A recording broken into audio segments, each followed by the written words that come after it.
बांग्लादेश का फैक्ट है। जब चाइना के ऊपर बैन लगना शुरू हुआ तो चाइना के ऑर्डर्स डाइवर्सिफाई होने शुरू हो गए टू अदर डेस्टिनेशंस। नया कॉन्सेप्ट है, it's not to concentrate yourself in one big exporting country, but to diversify yourself into 7-8 different medium-sized countries. Large business groups expanded more than 100% of the capacity and diversified their production. इस तरीके से बहुत सारे player हैं जो पहले सिर्फ towels बनाते थे, अब टॉवल्स के साथ गारमेंट्स एंड नेटवेयर बनाते हैं। जैसे भी थे जो सिर्फ बेडशीट्स बनाते थे, अब बेडशीट के साथ गारमेंट्स एंड नेटवेयर बनाते हैं। 50% of this 15 billion is coming from 100 players. Buyer जो यूरोप में बैठा है या यूएस में बैठा है, कनाडा में बैठा है, स्पेशली डेवलप मार्केट्स पर, वेस्टर्न डेस्टिनेशंस में, दे वांट टू नो कि अंडर एज लेबर एम्प्लॉयड नहीं होगी क्या, वहाँ पे भी एफ्लुएंट ट्रीटमेंट प्रॉपर हो रही होगी क्या, वहाँ पे भी हरासमेंट के इशूज़ नहीं होंगे, they have female employees. Impact आ रहा है, बहुत बुरा आ रहा है। एसएमईज एक्सट्रीमली अफेक्टेड है। लिवाइस यहाँ ऑर्डर कैंसिल करता है ना ओवरनाइट, तो कंपनी बैठ जाती है। Smaller companies don't have the capacity to absorb the shock. Pakistan में टेक्सटाइल के बढ़ते ऑर्डर्स को चीन पर लगी पाबंदियों और बांग्लादेश के हालात से भी जोड़ा जा रहा है। सवाल ये है कि इसमें कितनी सदाकत है। बांग्लादेश का फैक्ट है, but you need to remember कि बांग्लादेश स्टार्ट जून में हुआ है। बांग्लादेश प्रोटेस्ट जून में स्टार्ट हुए हैं और ये आपके जो एक्सपोर्ट्स इम्प्रूव करनी शुरू हुई हैं। और I am specifically referring to export volumes, not price, because हमारी प्राइस डिक्लाइन कर रही है। जिस प्राइस पे हम बेचते हैं, the average unit price is declining, yet our total export receipts या value of exports is increasing। हम जो हमारी export earnings हैं वो बढ़ रही हैं क्योंकि हमारे volumes significantly and substantially improve, which is a very good thing. You are now becoming a volume player, not a value player. Number 2, इसी 2018, 19, 20 के ज़माने में जब चाइना के ऊपर जिनजियांग की वजह से बैन लगना शुरू हुआ और the global textile value chain started decoupling, strategically decoupling away from China, तो चाइना के ऑर्डर्स डाइवर्सिफाई होने शुरू हो गए to other destinations. And now because जो नया कॉन्सेप्ट है, it's not to concentrate yourself in one big exporting country, but to diversify yourself into 7-8 different medium-sized countries, which includes Turkey, Mexico, Bangladesh, Vietnam, now even India up and coming. It's now better for them also to have a supplying base in Pakistan. तो उसका आपको तो वो orders आपको मिलने शुरू हो गए। अच्छा, आपने ये कहा कि जैसे वॉल्यूम्स बढ़ रहे हैं, यानी हम माल ज़्यादा से ज़्यादा बना रहे हैं, मगर हमने देखा कि जो बड़े प्लेयर्स हैं वो तो एक्सपेंड कर रहे हैं, मगर जो हमारे निचले और जो छोटे दर्जे के टेक्सटाइल की सनतें हैं वो इस सब में बहुत ज़्यादा नुकसान उठा रहे हैं। तो आप इस सारे मामले को किस तरह देखते हैं और उसकी क्या वजह आप समझते हैं क्या है? 2015, 16, 17 जब इंटरेस्ट रेट्स 5-6% पे थे और उनको लॉन्ग टर्म लोन 3% की रिफाइनेंस मिलना शुरू हुआ था। फिर इस पेंडेमिक के दौरान जब रज़ा बाकर ने टर्फ अनाउंस किया, तब इसने मजीद स्पीड पकड़ी। It was very garment centric, it was very textile centric, and it was only available, the facility is only available by, not by definition, but by a design flaw, to only big sponsor groups, because banks are only willing to take risk on those big sponsor groups.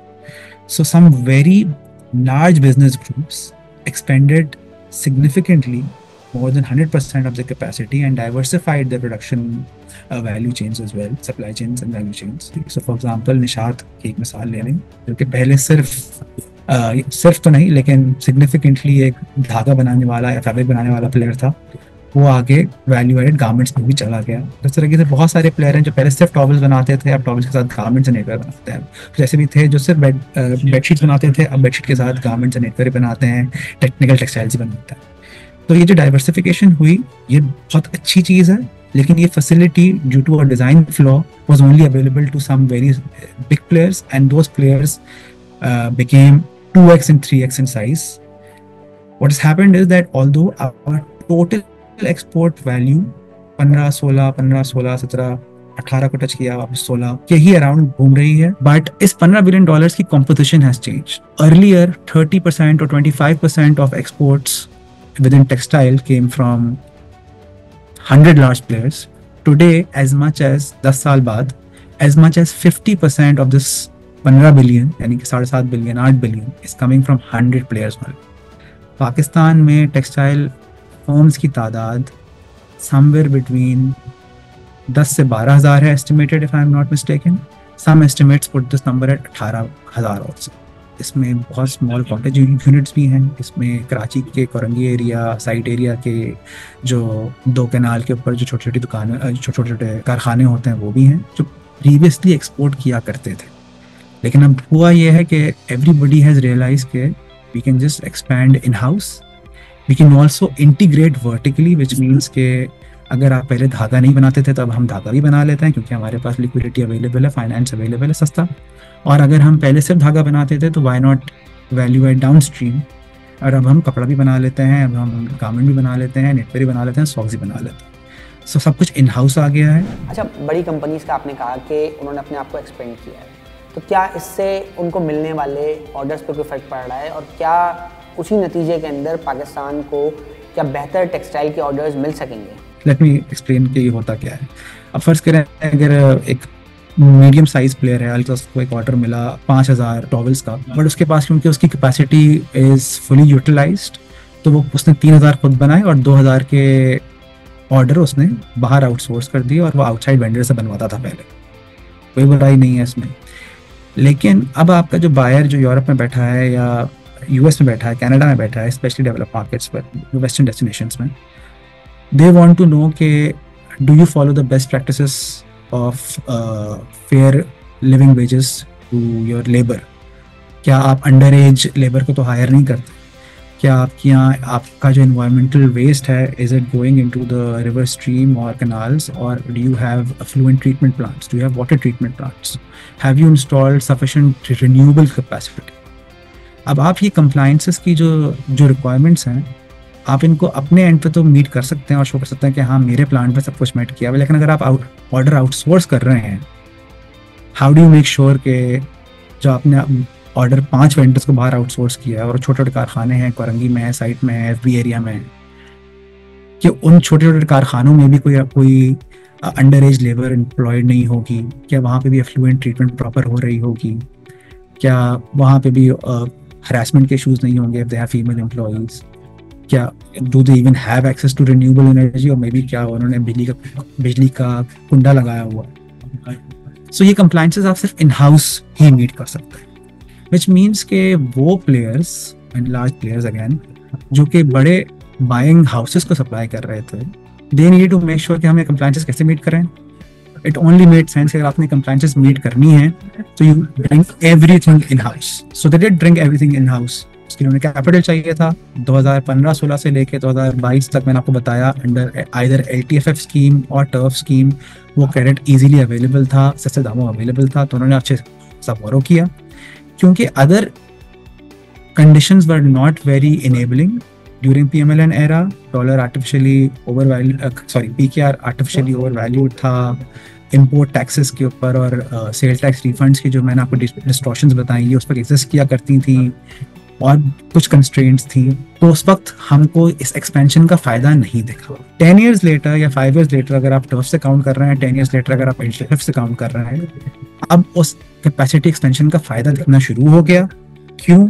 उसका सबसे बड़ा reason ये है कि आपने अपनी currency को खुला छोड़ दिया। So now because your PKR is market priced, exporters are now comparative in the international market. अच्छा, जो आपने बताई है सूरत हाल, तो इससे तो यही लगता है कि जो 10% जो कंपनीज हैं वो जाहिर सी बात है इस सूरत हाल में एक्सपेंड कर रही हैं, ग्रो कर रही हैं, और मतलब उनका फ्यूचर जो है वो हमें मतलब ब्राइट लग रहा है। बट आपने खुद बताया कि हमारी तकरीबन 20,000 के करीब ऐसी इंडस्ट्रीज़ हैं छोटी और दरमियाने दर्जे की जो कि टेक्सटाइल की सनत से वाबस्ता हैं। तो ये जो इंडस्ट्री है ये तो फिर मतलब नुकसान में जा रही है और अल्टीमेटली ये जाहिर मुकाबले की दौर से बाहर हो रही है और फिर एक वक्त आएगा कि ये बंद हो जाएगी। तो आप क्या समझते हैं कि जो टेक्सटाइल की ओवरऑल सनत है पाकिस्तान की, उसके लिए इन छोटी और दरमियानी दर्जे की जो इंडस्ट्रीज़ हैं इनका बंद होना ये कितना ख़तरनाक होगा? इम्पैक्ट आ रहा है, बहुत बुरा आ रहा है और SMEs एक्सट्रीमली अफेक्टेड हैं। बट कुछ चीज़ें लॉन्ग रन ट्रेंड्स होते हैं और जो लोग लॉन्ग रन ट्रेंड्स सही वक्त पे समझ जाते हैं they are able to get out in time. Long run trend यही है, चाहे आप इस वक्त इंडिया उठा के देख लें, चाहे इस वक्त आप चाइना उठा के देख लें, वियतनाम उठा के देख लें, that textile value chains that export centric are diversifying away from SMEs। Because SMEs के लिए चाहे आपकी इनेबलिंग इन्वायरमेंट भी हो, in house effluent treatment plant लगाना, in house water treatment plant लगाना, इन हाउस ग्रीन एनर्जी या रिन्यूएबल प्लांट लगाना, चाहे वो सोलर पे हो, उसकी इकोनॉमीज ऑफ स्केल मीट नहीं करती। तो yes, SMEs are losing out on exports, लेकिन ये जो कॉम्पोजिशन जो चेंज हो रही है, इट इज़ पॉसिबल। मैं इसके ऊपर बहुत स्ट्रॉन्ग कोई पोजीशन, कंसिडर्ड पोजीशन नहीं रखता, बिकॉज जो लॉन्ग रन इम्पैक्ट होंगे they are yet to be seen, but it is possible कि ये नेट पॉजिटिव है। इसकी ये नेट पॉजिटिव क्यों है? ये नेट पॉजिटिव इसलिए है कि देखें, माजी में स्पेशली 2008-9 के क्राइसिस में जिस वक्त लिवाइस यहाँ ऑर्डर कैंसिल करता है ना ओवरनाइट, तो कंपनी बैठ जाती है।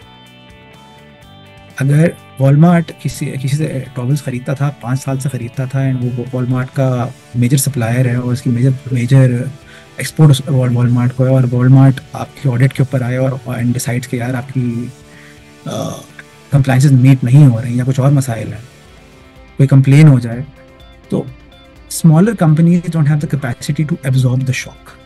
इससे ना सिर्फ वो कंपनी नुकसान उठाती है, लेकिन आपकी एक्सपोर्ट भी नुकसान उठाती है, because then buyers begin diversifying away from your country and they start going to countries जहाँ पे उनको अश्योरेंसेस मिलती हों और वो अश्योरेंसेस महसूस कर सकें।